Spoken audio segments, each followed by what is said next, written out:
Hello everyone, Zane here and welcome to another Final Fantasy XIV video.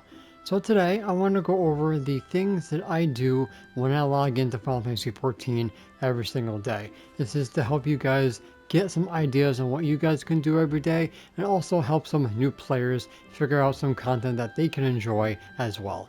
So these are not going to be any order specifically, so we're just going to start off with number 1. So the first thing I do when I log in is check my retainers to see if I sold anything or do my quick ventures, which as you can see I started doing already. So the quick ventures are basically RNG items that come back. Sometimes you can get gear, other times you get, like this, a single crystal, which unfortunately is the worst option that you guys can get. Well, the best option is the venture carvers, which can hold very expensive dyes and rare dyes as well. So the stronger gear that they're wearing, the more likely they'll bring back rare stuff. So I do this every single day because I am doing what is called the Iron Man Challenge, where I'm trying to gil cap using the items from the Grand Company called the Duck Bones, or any item that sells for 360 gil apiece.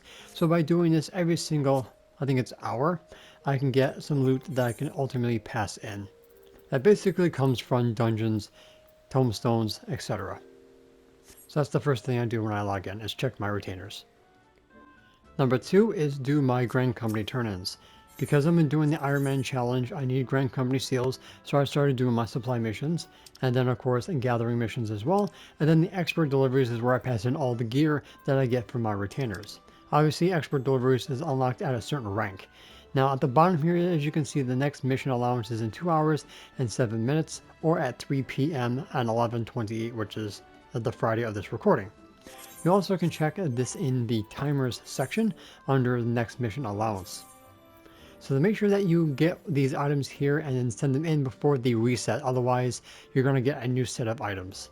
I did this yesterday and I did it before the reset, and then right after the reset I had to switch some items because I didn't plan ahead.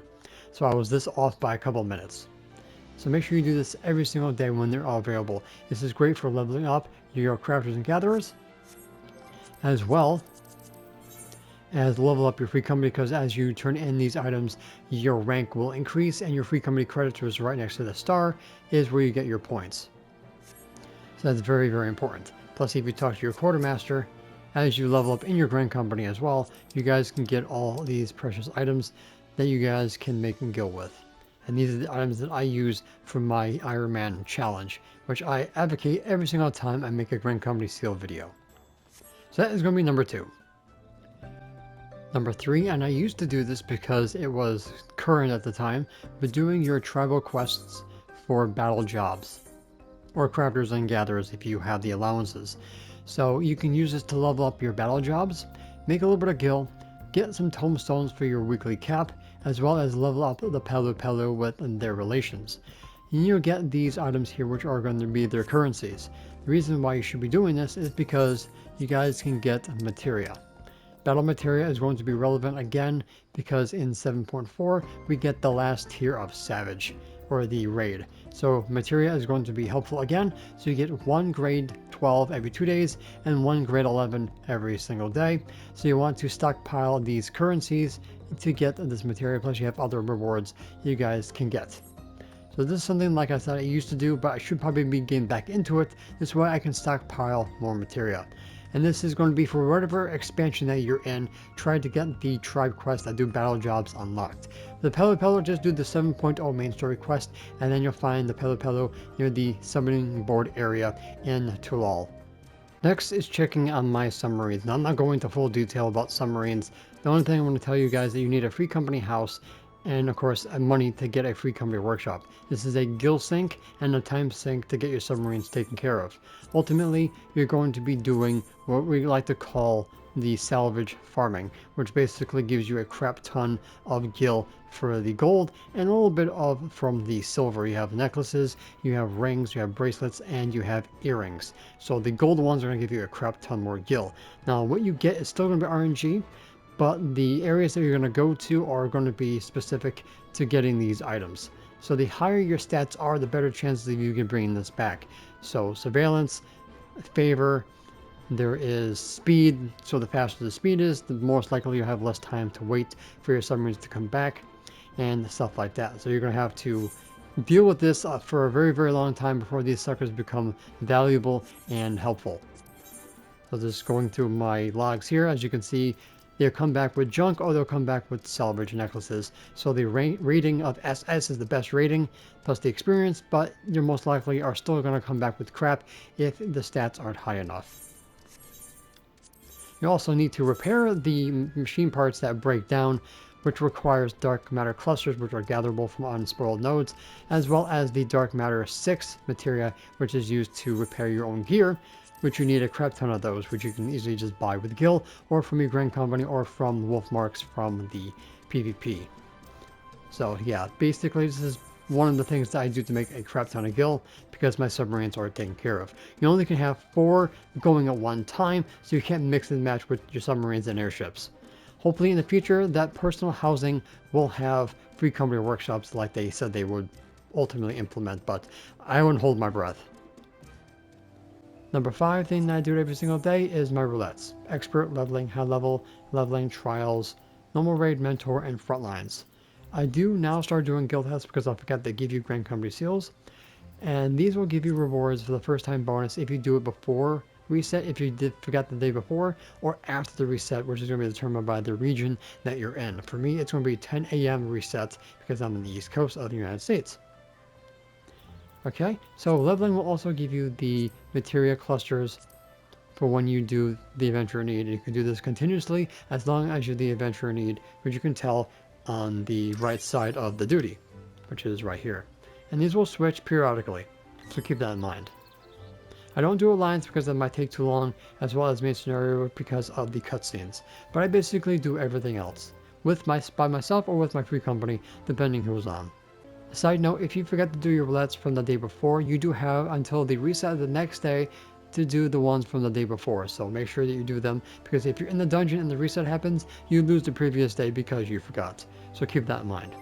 So the 16th that I do every single day is my server's daily hunt trains. Now we have the Stormblood ones, which people do for Centurial Seals, for Aetheroid tickets. Then you have Shadowbringers and Walker, and then the Dawn Trail ones. So Dawn Trail usually is the second train that you do, and then we do this for the crystals for materia. Sometimes you might get them, sometimes you might not, so it's basically RNG if they drop. Basically, it's a group of people that go into each zone, killing all the A-ranks as a group of people, aka the train. Join the Discord for Floop to help you guys know what trains are running at what servers, plus the shoutout S ranks when they spawn, also the Floop app as well, so you guys know exactly when they are up and ready, that can be spawned and where the locations are as well, if you guys want to do it solo. So that is the 6th thing that I do every single day, because we run the hunt trains usually 3 times a day. The 7th thing, which is going to be an honorable mention because I already got everything from NGP and the Gold Saucer, is the mini cacpot broker, aka scratch tickets. So you guys get 3 per day, and they only cost you 10 MGP. So basically you get your first scratcher for free, and then you're going to go in a Y-axis based off wherever you start off with. So it's going to be like this. So you only get 3, so you're aiming for 1, 2, 3, or 7, 8, 9.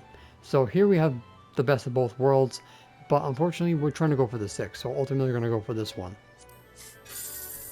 We did not get it, so both the 24 and the 6 were basically duds. And you're basically going to do this 3 times per day.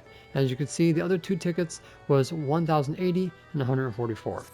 So basically you do this every single day to get MGP, to get your rewards, which are going to be through this NPC here from registrables, music, furnishings, gear, and weapons, which is basically glamour. And if you're into Triple Triad, which is the card game from Final Fantasy VIII, you also can buy the Triple Triad cards here as well. Okay, so this is going to be an honorable mention for those of you who do not have everything from the Gold Saucer. Honorable mention number 2 is going to be your squadrons.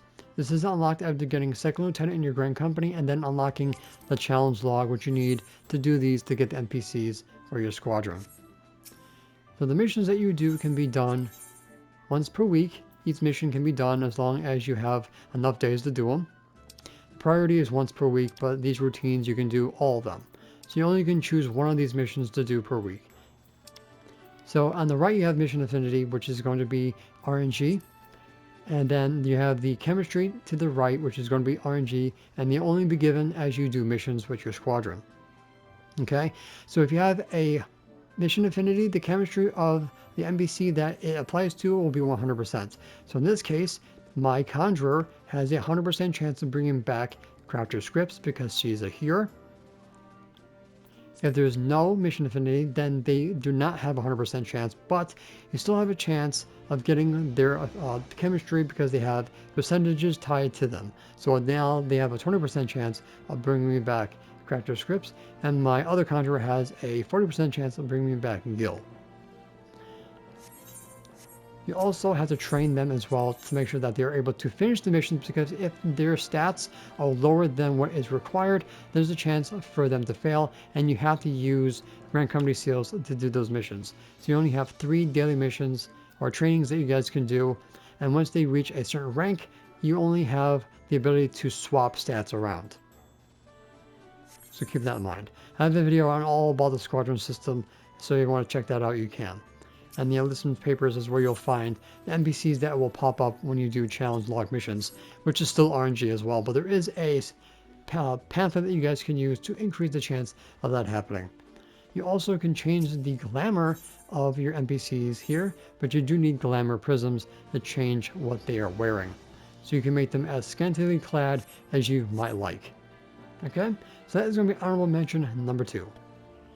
So those are basically everything that I do when I log into the game every single day in Final Fantasy XIV, with a couple of honorable mentions for you guys. There's a bunch of other things that you guys can do, but unfortunately most of that stuff is weekly.